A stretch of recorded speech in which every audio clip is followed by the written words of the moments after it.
নমস্কার, story officially চ্যানেলে আপনাদের প্রত্যেককে স্বাগত।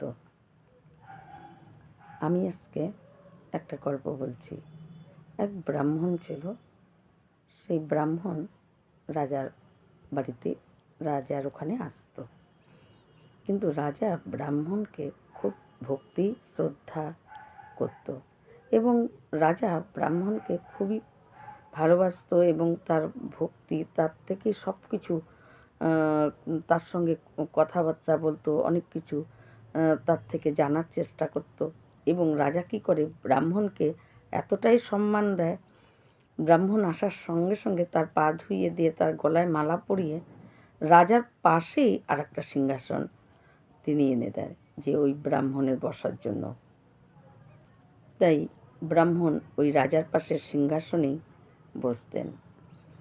কিন্তু ব্রাহ্মণকে কোনো সময় হয়তো রাজার মন্ত্রী বা রাজার যে মন্ত্রী সিপাই অনেক কিছু যে রাজার যে সমস্ত লোকজনেরা থাকে তাদের সঙ্গে যখন ব্রাহ্মণের দেখা হয়, তারা হয়তো ব্রাহ্মণকে দেখে জোড়হাত করে বলে জয় শ্রীকৃষ্ণ, কিন্তু ব্রাহ্মণ তাদেরকে মুখের উপর বলে যায়, আরে তোমরা কে?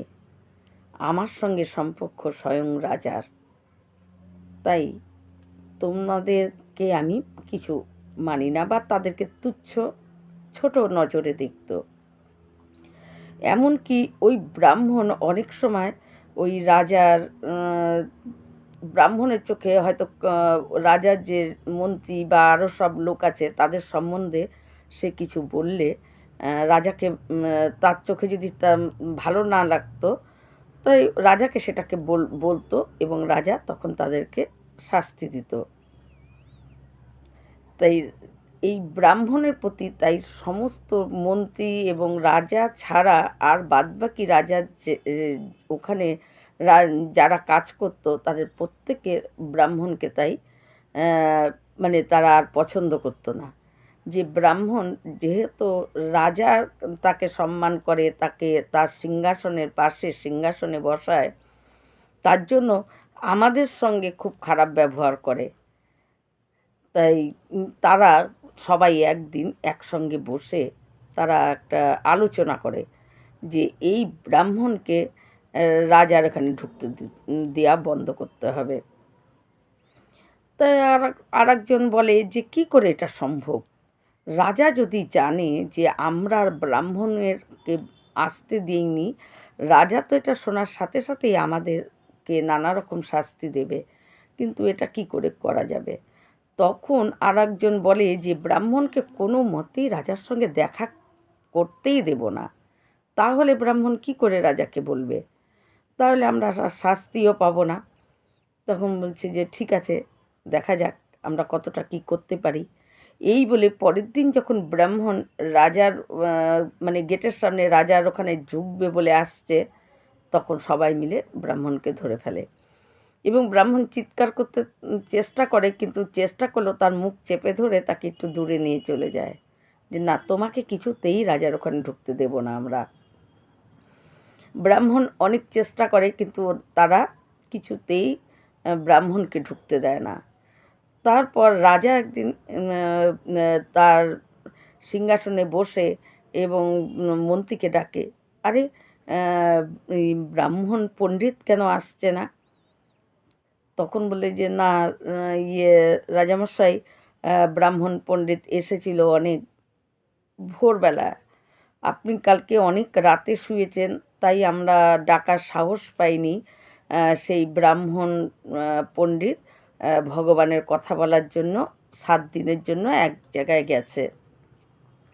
তখন রাজা বলে, তোমরা আমাকে ডাকতে ঘুম থেকে, ব্রাহ্মণ এসে ঘুরে গেল, আমার সঙ্গে দেখা হলো না।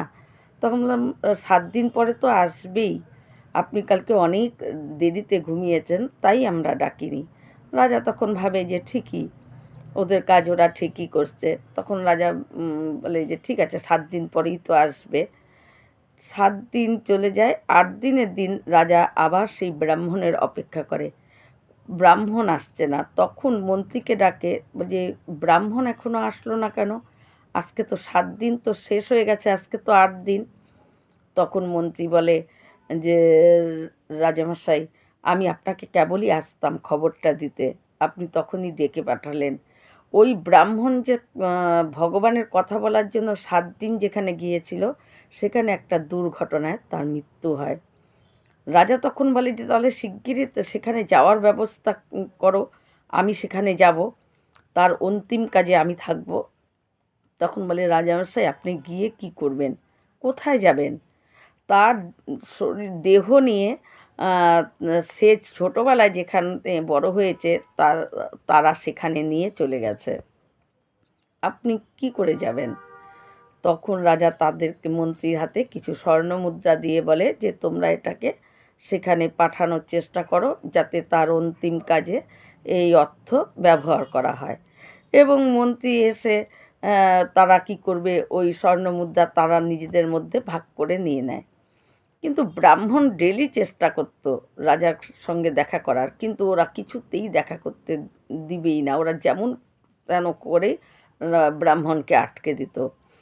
কিন্তু এই রাজার নিয়ম ছিল মাসে একদিন, নির্দিষ্ট একদিন, সেই দিনটিতে সে গোটা নগর রথে করে ঘুরে। তাই সেই দিনটি যখন চলে আসে, তখন ব্রাহ্মণও সেটা জানতো। তখন তারা ওই মন্ত্রী এবং সবাই ভাবছে যে রাজা যখন কালকে বেরোবে গোটা নগর ঘোরার জন্য, তখন ওই ব্রাহ্মণকে নিয়ে ভরসা নেই, ও যেন তেন প্রকারে রাজার সঙ্গে দেখা করবেই এবং করে আমাদের সম্বন্ধে সব বলে দেবে। কিন্তু তখন তাদের মধ্যে একজন কি করে, ওই ব্রাহ্মণকে ধরে নিয়ে অনেক দূরে এক জায়গায় রেখে আসে। কেন, ব্রাহ্মণও জানে যে কালকে রাজা বেরোবে।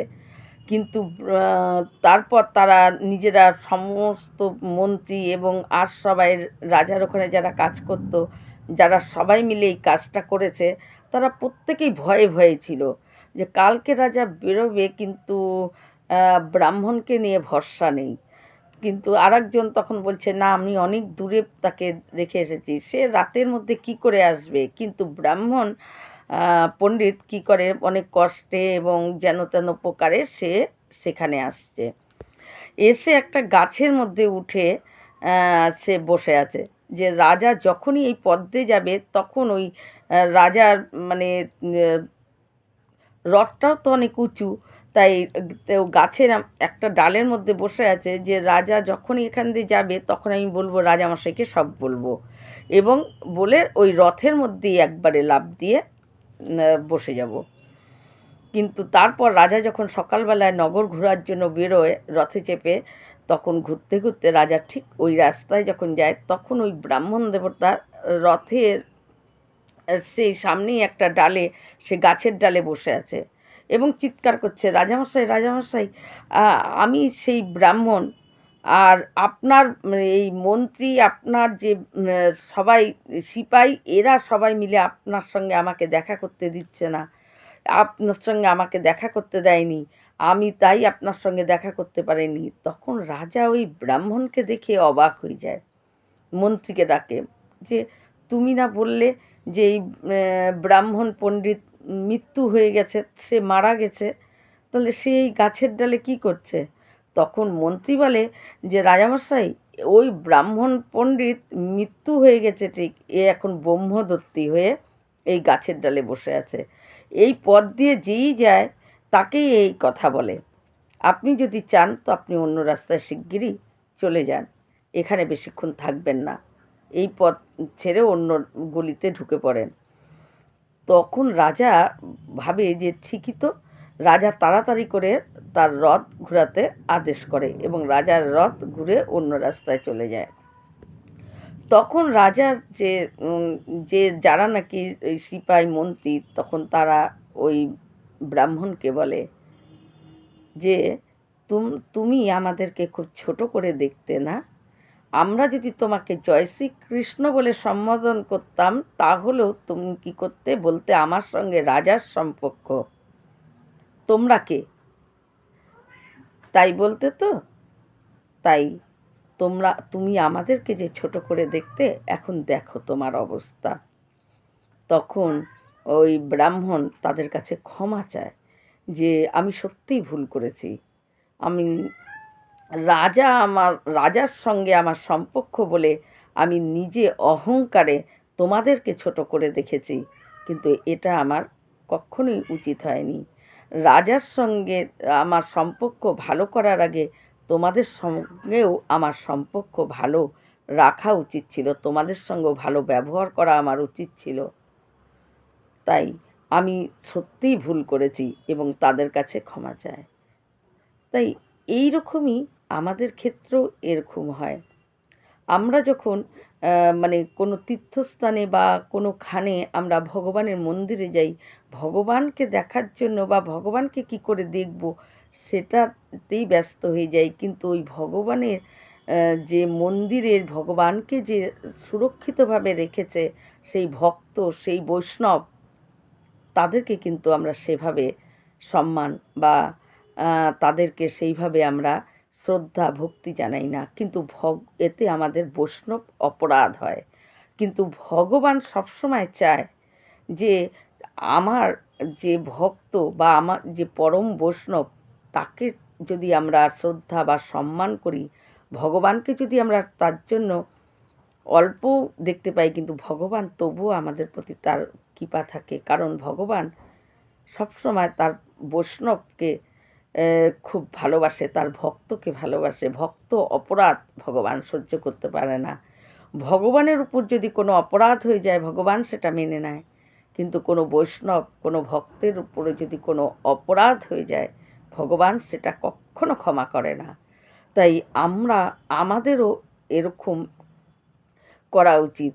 আমরা যখন কোনো দেবতার মন্দিরে বা হয়তো বৃন্দাবনে গিয়ে আমরা বাঁকে বিহারীকে দেখার জন্য অস্থির হয়ে যাই, সত্যি এটা হওয়ার কথা, এটা স্বাভাবিক। কিন্তু তার সেখানে যে অনেক বৈষ্ণব আছে, হয়তো কোনো বৈষ্ণবকে দেখে আমরা সেভাবে ভালো করে তাকিয়েও দেখি না, তাকাই না, ভাবি হয়তো এটা বৈষ্ণবের নাটকই করছে নাকি, না এরা বেশি ছল করে, এগুলো ভেবে আমরা তাদেরকে পাশ কাটিয়ে চলে যাই। কিন্তু এটা আমাদের বৈষ্ণব অপরাধ হয়ে যায়।